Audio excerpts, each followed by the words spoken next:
Selamat sore semuanya rekan-rekan media. Hari ini kita kedatangan keluarga almarhum Vina. Yang pertama sebelah kiri saya adalah siapa namanya? Marliana, kakak almarhum. Hah? Marliana Marbun. Marliana. Gua kira Marbun soalnya istri gue markanya Marbun. Marliana ya? Iya. Kakak kandung almarhum. Iya. Ya, kakak kandung dari Vina. Iya. Bapak? Siapa? Wasnadi. Wasnadi bapak kandung almarhum. Ibu? Sukaisi ibu kandung dari almarhum.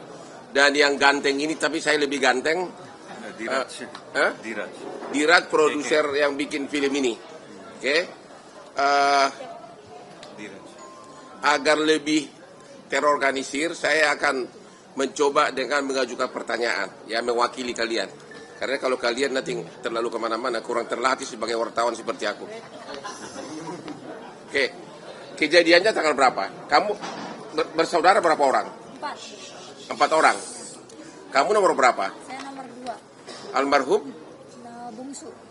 Umur berapa dia pas kejadian itu? 16 tahun. 16 tahun. Itu tanggal berapa? Tanggal 27 Agustus 2016. Kejadiannya pertama dia dibonceng sama cowok yang juga almarhum. Iya. Dari mana ke mana berangkatnya? Dari rumah, izin mau main. Mau main, dijemput sama cowok ini? Iya. Oke. Mau jam berapa itu kejadian? Habis Isya kalau nggak salah. Oke, habis itu nggak tahu lagi beritanya? Iya. Nggak tahu lagi beritanya? Baru tahu kemudian bahwa almarhum sudah meninggal, berapa lama kemudian? Di jam 12:30 malam. Malam itu juga? Iya, di malam itu. Yang kasih tahu siapa? Ternyata yang ngasih tahu itu pelaku datang ke rumah. Awalnya kan nggak tahu itu pelaku ya. Datang ke rumah. Pelaku yang juga udah divonis? Iya. Dia bilang apa? Dia bilang Vina kecelakaan. Oke. Ya, terus bapak sama kakek itu datang ke rumah sakit. Di situ masih ada nafas sih sebentar, terus nggak lama dia meninggal. Nama pelaku yang datang ke rumah itu siapa? Saya kurang tahu ya, soalnya yang ngadepin waktu itu bapak. Ada, bapak tahu? Nggak ingat ya? Nggak ingat. Kok dia bisa tahu rumahnya Vina dari mana? Mungkin dia tahu dari yang lain, mungkin nggak. Oh, jadi nggak kenal kalian identitasnya? Iya, nggak kenal. Oke. Kemudian kalian ke rumah sakit dan meninggal. Iya. Kemudian sementara benar awalnya kata polisi kecelakaan tunggal. Ya, waktu datang ke rumah sakit itu kan di situ ada polisi tuh bilang katanya kecelakaan tunggal. Oke, kemudian terus? Keluarga percaya karena yang bilang kan polisi ya, jadi langsung dibawa aja. Emang waktu tiba di rumah sakit masih bernapas almarhum? Iya, masih. Tapi nggak sempat ngomong, nggak sempat ngomong. Nggak sempat ngomong karena dia udah keluar darah banyak. Kalau yang cowok? Kalau yang cowok udah meninggal di tempat. Meninggal di tempat. Itu. Oke. Mulai akhirnya kasus ini terbongkar dari mana? Dari kecurigaan kami di 3 hari almarhum. Sesudah 3 hari almarhum apa yang terjadi? Saya ngambil HP almarhum korban itu masih utuh semua. HP dan motor itu masih utuh, nggak ada yang retak, nggak ada yang lecet, nggak ada yang pecah gitu, nggak ada. Ambil HP dari kantong korban atau dari mana? Dari kantor polisi. Oke. Iya. Masih utuh semua? Masih utuh semua. Oke, terus? Terus saya curiga di situ kok bisa kecelakaan yang hebat kayak gitu, HP nggak ada lecet, nggak ada retak, Oke. motor pun nggak ada lecet, nggak ada.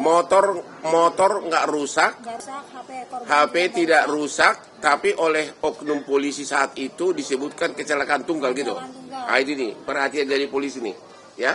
Motor tidak rusak, tapi HP tidak rusak, tapi pernyataan pertama dari polisi disebutkan kecelakaan tunggal. Oke, terus? Terus saya pulang, saya sama keluarga yang lain tanda tanya di situ. Cuman kami keluarga nggak ngerti apa-apa, cuman hanya sekedar bertanya-tanya aja. Terus malamnya itu jam 1 malam saya ditelepon sama abangnya temennya bahwa bilang kalau almarhum adik kamu masuk ke tubuh ponakannya. Jam 1 malam saya datang sama bapak itu ke sana. Oke. Jam 1 malam hari ketiga. Kalian ditelepon oleh abangnya yang kesurupan itu. Iya. Namanya siapa? Linda. Oh, Linda kesurupan. Berapa jauh rumahnya dari rumah kalian? Berapa jauh sih? Satu kampung, 2 kampung? Enggak. Ya pokoknya kalian pergi ke rumahnya. Iya. Terus ditelepon sama abangnya, katanya Linda kesurupan gitu. Ya, adik kamu gak mau pergi sebelum ada yang disampaikan. Oke, akhirnya kalian datang ke sana. Kamu ikut? Saya sama bapak. Bapak. Terus apa yang kau lihat? Di situ almarhum cerita semuanya kejadiannya, bahwa bilang dia itu jangan terkecoh sama polisi, Mbak. Saya bukan kecelakaan. Kalau saya kecelakaan pasti baret semua saya. Di situ saya nggak baret, nggak apa. Dia cerita semuanya, cerita bahwa Si yang kesurupan Linda ini ngomong begitu. iya. Terus apalagi yang dia ngomong? Ngasih tahu bahwa dia diperkosa, Diperkosa, dibunuh, disiksa gitu, kayak dipukul balok, dipukul batu gitu. Dia cerita. yang berkosa itu benar 13 orang katanya. 11. Cuman katanya nggak semuanya. Apa? 11 orang yang pelaku, cuman nggak semua perkosa. Oke, ada berapa orang yang perkosa nggak tahu? Lupa saya. Oke, terus apa lagi yang dicerita? Ya, terus dia disiksa kayak dipukul batu, dipukul bambu gitu. Dan semua Sama. Semua yang diceritain sama dengan kondisi tubuh si korban. Padahal si Linda yang kesurupan ini tidak pernah melihat mayatnya. Belum datang, dia justru belum pernah lihat mayatnya gitu loh. Terus kemudian akhirnya kok bisa sampai akhirnya polisi kemudian merubah angkapannya dari kecelakaan tunggal menjadi penganiayaan dari mana? Hanya gara-gara rekaman ini? Saya kasih rekaman itu, terus bukti bahwa HP almarhum adik saya masih utuh, terus motor juga masih utuh. Itu saya kasih semua foto-fotonya ke bapaknya almarhum yang cowok. Ya. Terus nggak lama. Bapaknya almarhum juga polisi? Polisi. Pangkatnya apa? Saya kurang tahu. Di Polres? Di Polres Cirebon. Cirebon. Oke, akhirnya dikasih. Terus? Terus dikasih. Apa? Aibtu, bapaknya almarhum yang cowok. Oke, terus? Terus saya kasih bukti-bukti itu, nggak lama ada berita bahwa pelaku ketangkap. Yang ditangkap 8 orang? Enggak langsung 8 orang, itu 7 orang dulu. 7 orang dulu? Baru nyusul satu lagi, 8. Oke. Terus? Itu? Udah itu aja. Terus yang sisa 3 sampai sekarang saya belum dapat kabar. Dari mana Anda tahu? Banyak di media menyatakan yang 3 DPO ini katanya bapaknya polisi, benar nggak itu?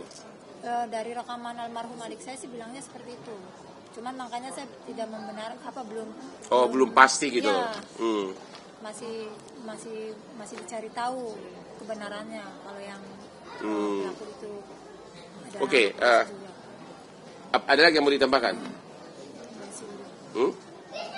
Saya cuma minta Kapolri sama Kapolda tolong usut tuntas. Oke, dari Bapak ada yang mau diutarakan, silakan Pak. Bapak siapa tadi Pak? Saya membesarkan hanya banyak terima kasih ya Pak Nedi. Belum membantu. Dari Ibu, apa himbauan ke polisi? Kuat ya suaranya. Ya.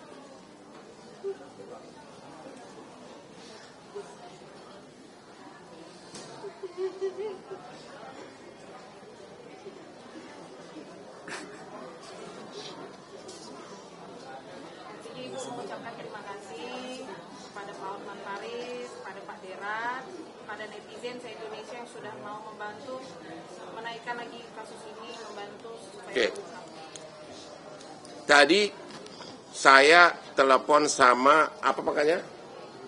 Aib itu siapa? Yang polisi tadi? Kanit. Ya, siapa namanya? Denny. Tadi saya bicara dengan Kanit Denny di Polda Bandung. Ya di Bandung, bukan di Tomohon. Ya. Polda Bandung.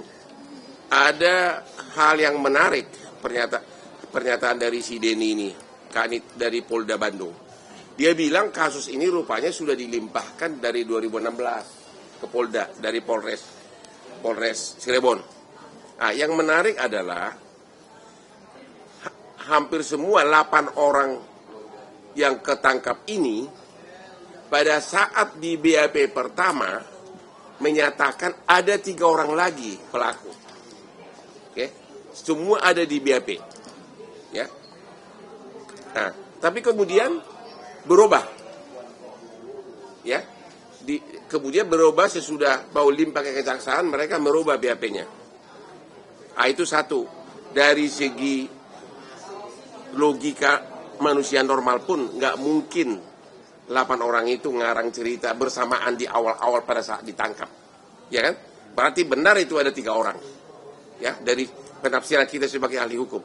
Karena pada saat di BAP kan terpisah, hampir semuanya mengatakan ada 3 orang lagi.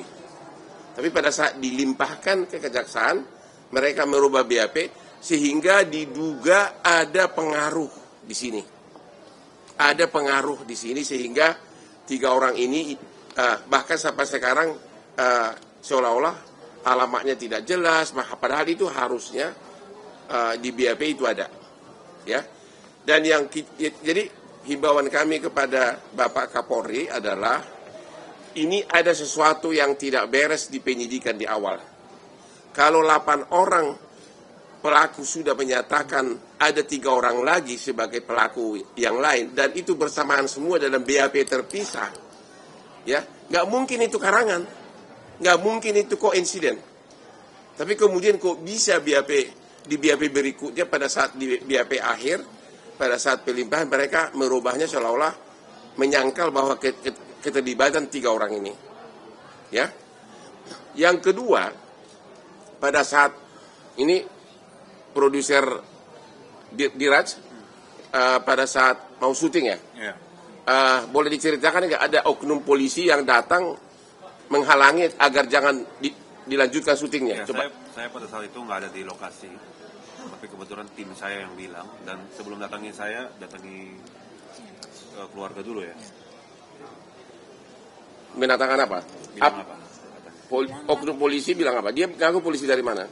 Dia nggak bilang sih dari mananya, cuman dia bilang intel aja. Pakai seragam atau pakai apa? Nggak, pakai baju bebas. Baju bebas. Ya. Ya. Dia bilang kenapa disetujuin bikin film? Harusnya jangan, nanti bikin nama jelek polisi katanya. Jadi nggak tahu pasti apakah dia polisi atau intel polisi. Nggak tahu. Tapi dia mengatakan bikin nama jelek polisi. Dia bilang begitu. Ya. Nantinya image-nya jelek. Saya bilang saya tidak menjelekkan, saya bicara jujur. Memang 8 tahun sampai 8 tahun sekarang 3 ini kemana? Kabarnya seperti apa? Ya. Gitu. Saya tidak bermaksud untuk menjelekkan. Kalau yang datang ke lokasi syuting, Tim saya. timnya dibuka juga agar dilarang juga untuk syuting. Salah satu. Ya, berarti ini semakin menguatkan ada orang yang tidak ingin identitas 3 orang ini terungkap. Jadi himbauan kami kepada Bapak Kapolri dan Bapak Kapolda Jabar agar kasus ini dibuka ulang, penyidikannya khusus terhadap 3 tersangka, dan agar diamankan semua BAP dari 8 terpidana ini yang menyatakan bahwa 3 orang pelaku ini yang sudah DPO terlibat. Ini pasti ada pengaruh besar dari oknum aparat di daerah Jawa Barat ini. Ya, karena 8 orang pelaku menyatakan ada 3 lagi pelaku. Tapi kok bisa mereka merubah BAP-nya bersamaan lagi merubahnya? Ada apa? Kita sebagai ahli hukum udah tahu lah, nggak usah pakai ahli hukum. Orang biasa pun tahu itu. Kalau rame-rame mengakui ada keterlibatan 3 orang, itu bukan karangan, itu bukan koinsiden, dan nggak ada alasan mereka untuk ngarang. Ya, jadi himbauan kami agar kasus ini khususnya identitas 3 orang ini bisa ketahuan, agar keluarganya mulai dipanggil untuk di BAP. Bila perlu semuanya narapidana ini di BAP ulang, ya, di BAP ulang untuk mengetahui 3 identitas ini, 3 identitas yang DPO ini, karena ini sangat menyentuh rasa keadilan kita di Indonesia ini. Masih ada lagi nggak? Ada yang mau diterangkan lagi? Ya, jadi intinya kalau saya bicara dari film, intinya kalau nggak ada film ini kan kasihan keluarga. Udah 8 tahun kasus sudah terkubur, ya. Dan dengan adanya film ini bisa didampingin oleh pengacara top, ya kan? Dan Kapolda Jabar juga udah beli statement kemarin. Semua dorongan dari netizen. Awal saya ketemu kalian kan tidak bisa senyum seperti sekarang. Jadi intinya ya itulah, semoga keluarga mendapatkan Itu filmnya udah tayang ya? lagi tayang Pak. Di Jakarta kapan? Lagi main. Lagi main di bioskop mana? Saya di sini ada nggak yang cocok jadi Asprigo untuk nonton? Lagi main. Udah. Yang baju merah? Ya. Udah 6 hari Pak. Udah 6 hari ya, oke. Jadi 7 hari. Ya. untung dulu dong. Oke, namun demikian, tentu tetap terima kasih karena gara-gara itulah kasus ini, pengais keadilan ini. Bayangkan coba, mereka sendiri nggak tahu kejadiannya. Mereka kok waktu pertama kali disebutkan kecelakaan tunggal, yang mengatakan itu adalah oknum polisi, padahal motornya nggak rusak, handphonenya nggak rusak. Jadi dari awal ini sudah ada sesuatu kekurang seriusan penanganannya. Tapi perlu dijelaskan dulu ke Pak Osman bahwa polisi minta diotopsi kan? Dari pihak pengadilan. Dari pihak pengadilan diambil lagi mayatnya diotopsi. Diotopsi ya? Iya, karena itu ada dalam cerita film. Oke, terus gimana coba? Jadi waktu yang memerintahkan otopsi itu siapa? Dari pihak pengadilan, katanya suruh diotopsi biar menguatkan pernyataan bahwa memang di dalam kemaluan korban sudah ada sperma gitu. Jadi diotopsi sesudah berapa lama meninggal? Diotopsi 9 hari. Oh, bukan pengadilan dong. Oh, berapa? Yang merintahkan siapa ya?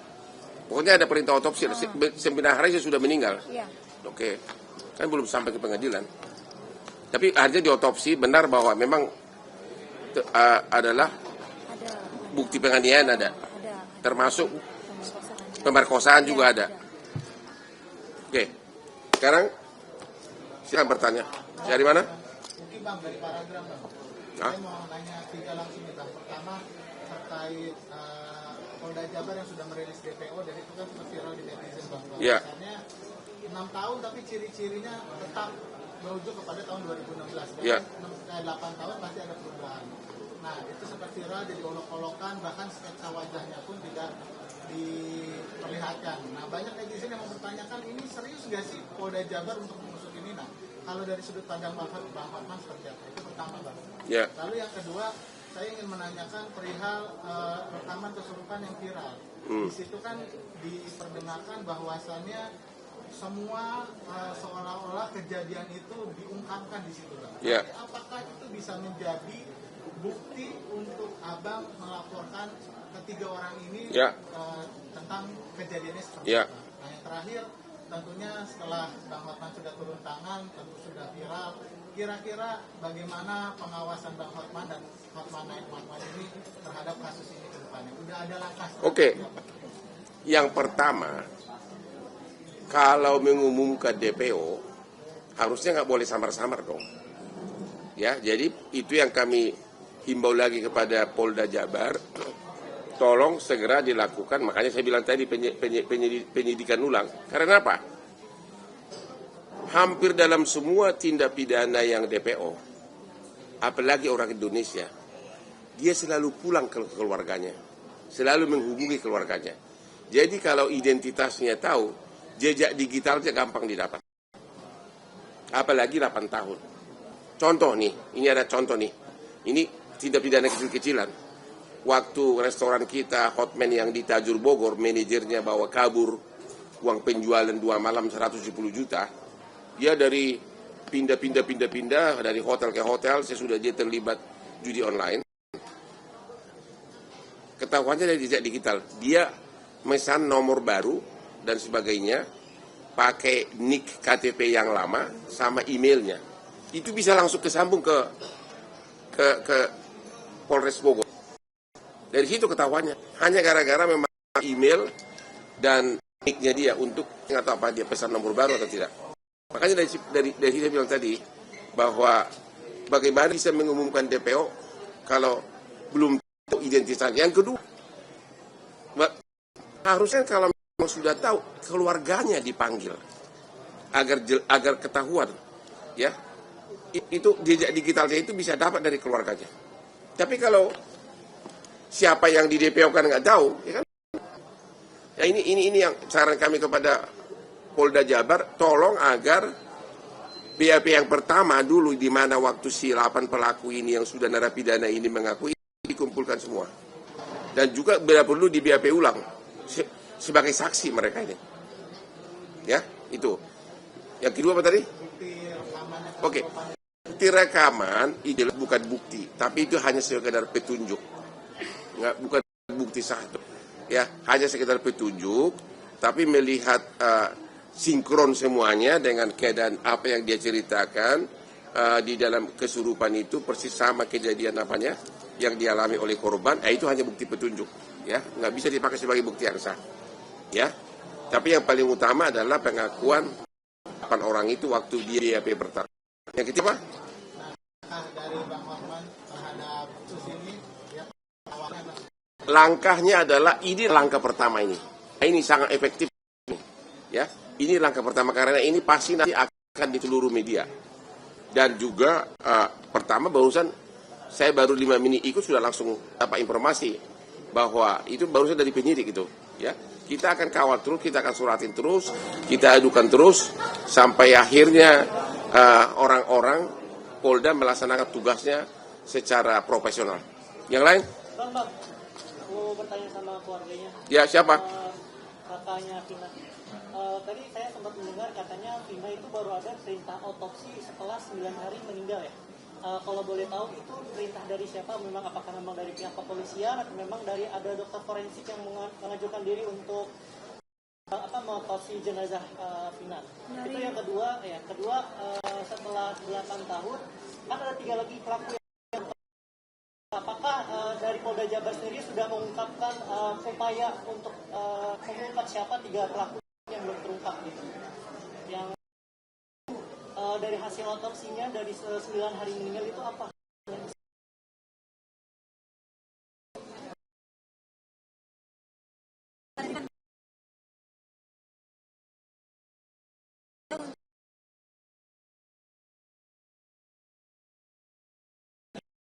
Dari Polda Jabar sendiri sudah ada upaya untuk mengungkap 3 pelaku yang ini masih buruan ini.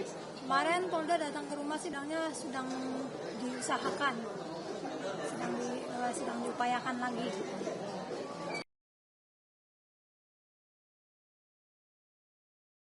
Sudah mengumumkan 3 DPO, katanya identitasnya sangat pur, ya. Ya. bahkan cuma kayak pakai item gitu doang. Nanti kalau Gitu ya, coba nanti minta ya. Berarti masih dipertanyakan. Itu tadi makanya melalui kita menghimbau agar Polda Jabar memulai lagi penyelidikan terhadap 3 orang ini. Hasil otopsi dari 9 hari itu pasti baru 9 hari meninggal baru adanya perintah untuk otopsi gitu. Terus hasilnya seperti apa otopsinya? Hasilnya ada spermanya, memang betul ada itu, terus kayak luka-luka gitu juga betul.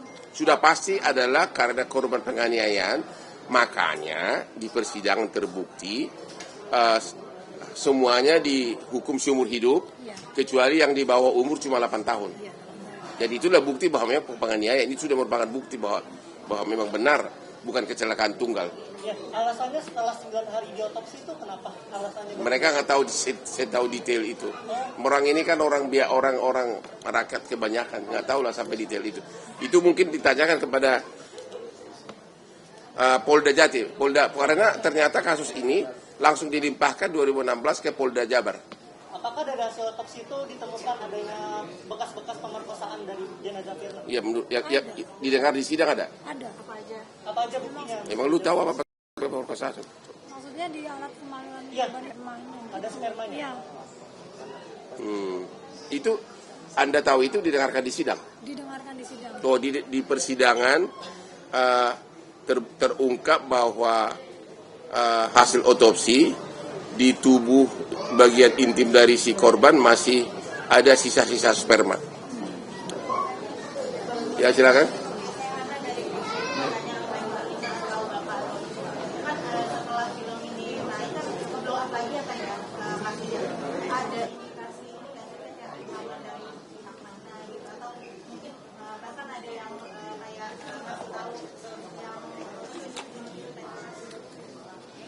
Bukan ancaman sih, kayak peringatan aja waktu itu aja. Datang ke rumah katanya. Datang ke rumah. Jangan dilanjutkan syutingnya gitu kan. Tapi Iya. itu tahun lalu ya pada saat syuting, bukan Iya. pada saat Ya. Pada saat syuting. Belum ada. Bang Mardhani atau film mungkin kan ini di film tersebut kan mungkin drama percintaan Vina kan begitu erat gitu Bang. Gimana sih dari kakak sendiri tahu nggak sih sama hidupnya Vina waktu percintaan dia sama almarhum Egy sendiri seperti apa nih, dan abang sendiri dan abang sendiri sebagai produser film kenapa akhirnya benar-benar kuat untuk mengangkat? Kalau gitu pertanyaan pertama, almarhum Vina sama almarhum Egy berteman atau pacaran? Pacaran. Pacaran. Udah ada mau ke tunangan ya. Jadi udah ada rencana tunangan setelah lulus sekolah. Oke. Ada enggak dari pelaku ini yang cemburu atau cintanya ditolak atau apa? Dari keterangan yang korban masuk almarhum masuk ke tubuhnya temannya sih bilangnya ada dari cemburu gitu ada ya. Enggak, yang ngomong itu siapa? Almarhum waktu masuk ke badannya Linda itu. Oh, cemburu ya. Iya. Tapi gini deh. Emang dari 8 pelaku ini nggak pernah you dengar apakah dekat sama adik kamu? Semasa hidupnya adik saya sempat bilang juga ada yang suka. Nggak tahu yang suka yang mana, nggak tahu. Nggak tahu. Identitasnya nggak tahu juga. Nggak tahu, cuma sekadar cerita-cerita dari almarhum aja. Kalau dari filmnya sendiri Bang mungkin akhirnya di filmnya kita nggak bahas mengenai almarhum Eki karena kita nggak dapat izin. Jadi kita bahas fokus ke almarhum Vina aja. Jadi tidak kita kasih lihat percintaannya, nggak ada di film. Oke. Apa?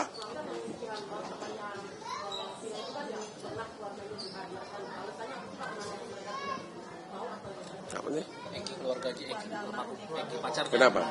Kenapa nggak pernah hadir? Ya enggak, ya mungkin nanti ini kan baru pertama kali, ya kan? Jadi ya gue nggak tahu sampai sana, mungkin akan datang nanti menyusul, ya. Karena ini baru pertama kali, aku pun mulai ikut ini karena udah nggak tahan. Setiap malam ada jutaan netizen ganggu saya di WA saya bunyi terus, ya bunyi terus. Gua kira gara-gara video viralnya si Tante MB yang dia bilang tidak butuh cowok gitu. Ternyata Vina melulu. Akhirnya itu saya itu setiap malam itu harus di-silent. Kalau nggak di-silent, seluruh Indonesia pengaduan itu datang. Yang masuk yang Vina ini, WA sama DM saya itu penuh mengenai Vina. Aku sendiri nggak tahu kasusnya, jujur aja. Langsung saya suruh tim Nano riset, akhirnya baru mulailah tertarik untuk. Ternyata menarik sekali. Ya, jadi gimana TV One?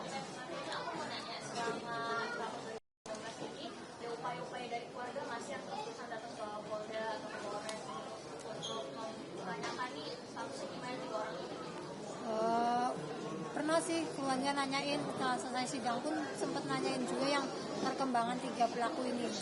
Terus tapi jawabannya masih sama, masih dalam penyelidikan terus. Oke. Bang, ya. Perali dari CNN mau nanya ke keluarga terkait filmnya. Setelah tayang, apakah penggambaran cerita dan adegannya sudah sesuai dengan yang diharapkan sama keluarga? Dan seberapa jauh sih waktu proses syuting mengawasi atau memastikan biar ceritanya itu tetap akurat sama buat Pak Produser? Ini juga memang sudah dapat reaksi dari penonton sudah banyak, tapi juga ada kritiknya. Boleh ada tanggapannya mungkin terkait kritiknya itu kalau ini eksploitasi segala macam. Menurut saya yang kritik belum nonton filmnya, itu ke satu. Kedua, kalau nggak ada film ini gimana keadilan untuk mereka ini semua kan kita di sini juga kena film ini. Ya. Jadi itu nilai positif itu yang harus dilihat. Benar. Dan banyak netizen itu nggak nonton, tapi mereka hanya bilang eksploitasi, kekerasan. Tapi itu sebenarnya apa yang terjadi dengan almarhumah dan juga disetujui oleh keluarga. Dan sudah divonis seumur hidup, itu nggak usah diragukan lagi. Ya.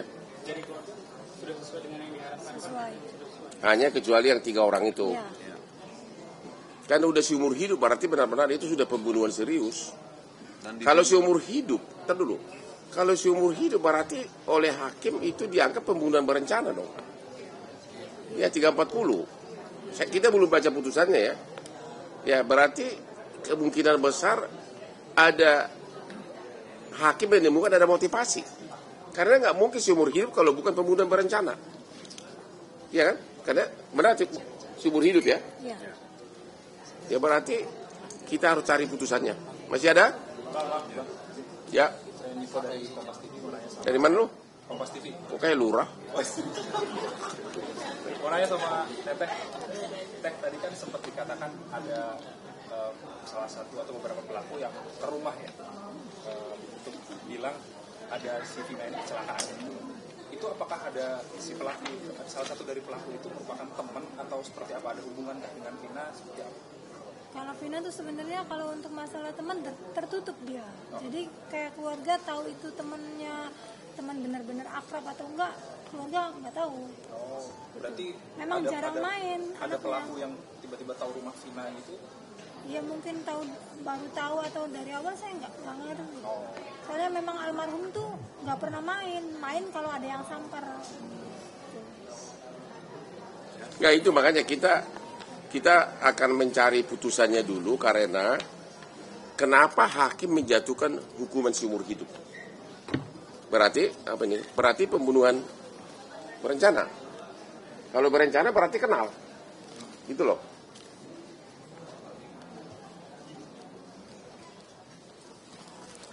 Coba ada lagi yang bertanya nggak? Sambil gue baca ini. Silakan. Bang Hotman, izin tadi sempat nyebut dapat info soal Aibtu Deni ya, Bang masalah. Ada informasi lebih lanjutnya mungkin Bang soal Aibtu Deni ini, Bang Hotman? Sebentar.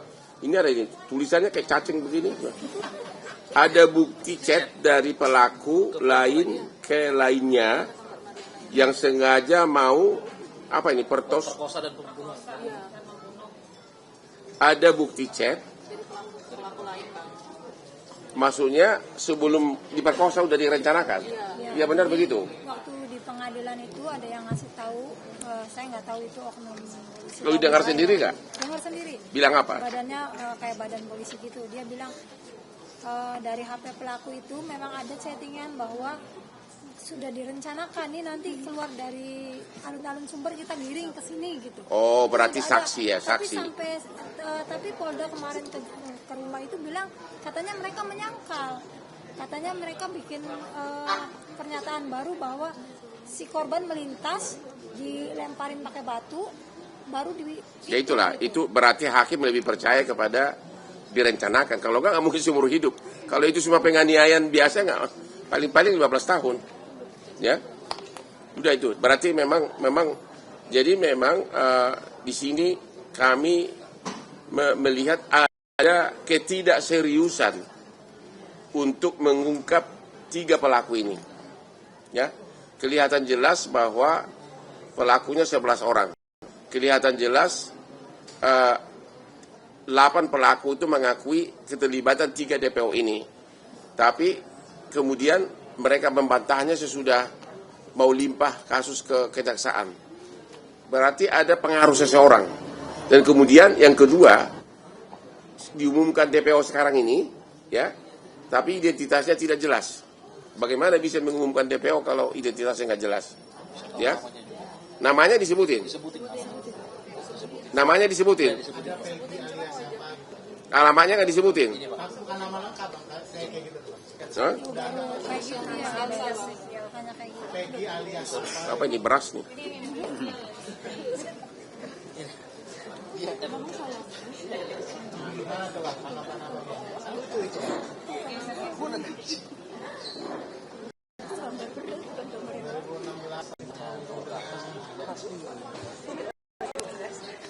Ini dari Polda.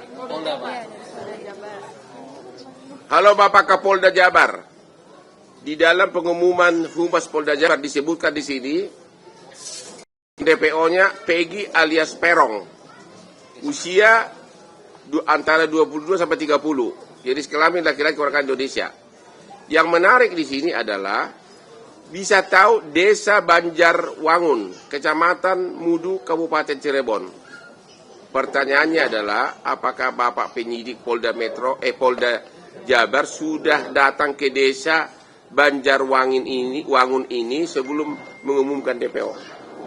Ya, apakah Polda Jabar sudah mendatangi desa Banjarwangun, Kecamatan Mundu, Kabupaten Cirebon? Apakah benar si DPO ini memang dari asal sana dan keluarganya ada enggak? Itu kan gampang banget diteliti. Oleh karena itu dalam kesempatan ini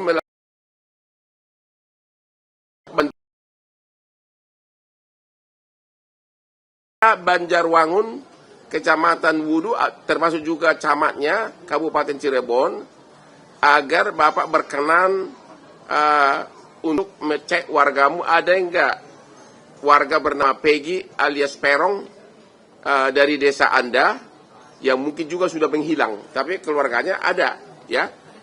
Ada 3. Jadi pertama Peggy alias Perong, desa Banjarwangun, Kecamatan Mundu, Kabupaten Cirebon. Ya, mohon kepala desanya dan camatnya untuk meneliti warganya. Satu lagi Andi, kok nggak ada nama Hotman ya? Andi, usia 23 tahun sampai 31, antara 23 sampai 31, laki-laki. Tempat tanggal lahir juga sama, desa Banjarwangun, Kecamatan Mundu, Kabupaten Cirebon. Mohon kepala desa, camat mencari, meneliti di desa kamu ada yang nggak pernah laki-laki bernama Andi. Satu lagi bernama Dani, umur 20 sampai dengan 28 diperkirakan. Sama juga dari desa Banjarwangun, Kecamatan Mundu, Kabupaten Cirebon. Jadi Bapak penyidik Polda Jabar, khususnya Direktur Pidana Umum dan Kapolda, tolong benar-benar penyidik segera mendatangi. Ini desa ini jauh nggak dari kampungmu? Berapa jauh? 10 kilo ya. Jadi gini, nama ini dapat dari siapa nama desa ini? Berarti ada kan, diberkaskan? Itu loh. Ya kenapa nggak diturunkan tim ke sana? Bapak Kapolri, ini wargamu ini benar-benar menangis ini Bapak Kapolri, kasihan ini. Nama desa TPO ini ada semuanya. Kenapa penyidik belum turun ke sana? Terima kasih.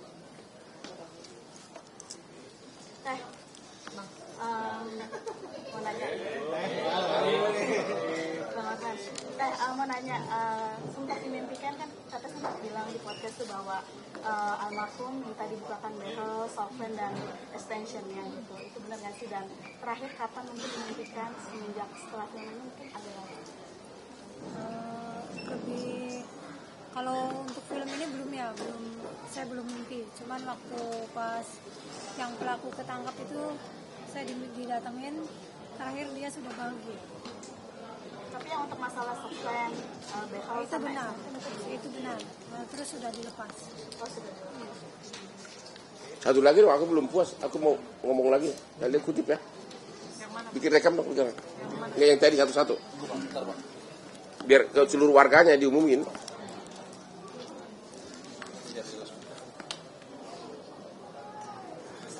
Kau rekam.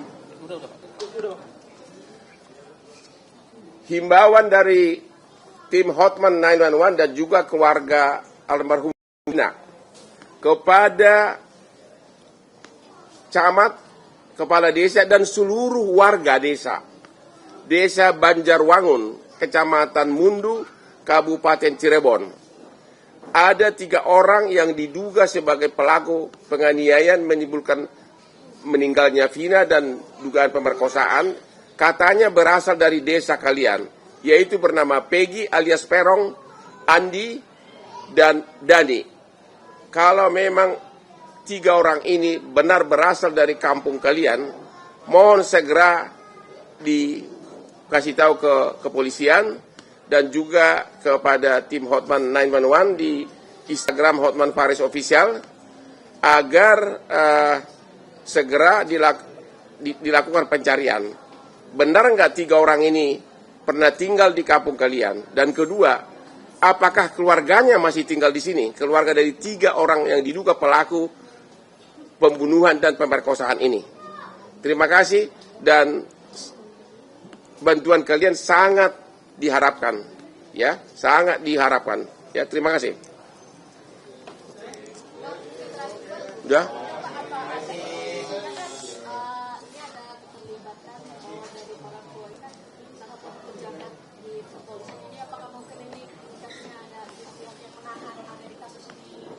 Itu tadi udah dijawab bahwa menurut versi omongan yang kerasukan, ya yang kerasukan kan, katanya bahwa salah satu pelaku ini adalah orang tuanya dari oknum kepolisian, tapi itu belum ada kepastian. Terutama yang DPO ini, ya. Namun kita ada kecurigaan karena apa? Karena kok bisa gitu? Enggak, sepertinya masih kurang dilakukan penyidikan serius atas 3 orang ini. Jangan-jangan belum pernah ke desa itu. Tapi DPO sudah diumumkan. Jangan-jangan, kita belum tahu. Kalau benar sudah diumumkan DPO oleh Humas Polda Jabar, tapi belum pernah ke desa itu, pertanyaannya, ada apa ini? Pasti ada sesuatu, rumput yang bergoyang.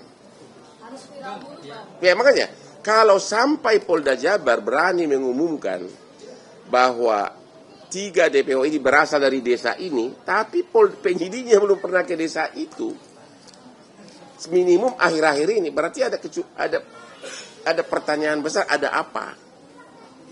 Oke, udah terjawab ya? Bang, apakah memang nanti ada kemungkinan data yang di-share DPO itu akan dipalsukan Bang oleh pihak polisi agar... Dari mana gua tahu? Ya tapi kan itu kan pengumuman resmi institusi menyebutkan nama desa. Berarti kemungkinan besar itu benar. Ya? Udah ya?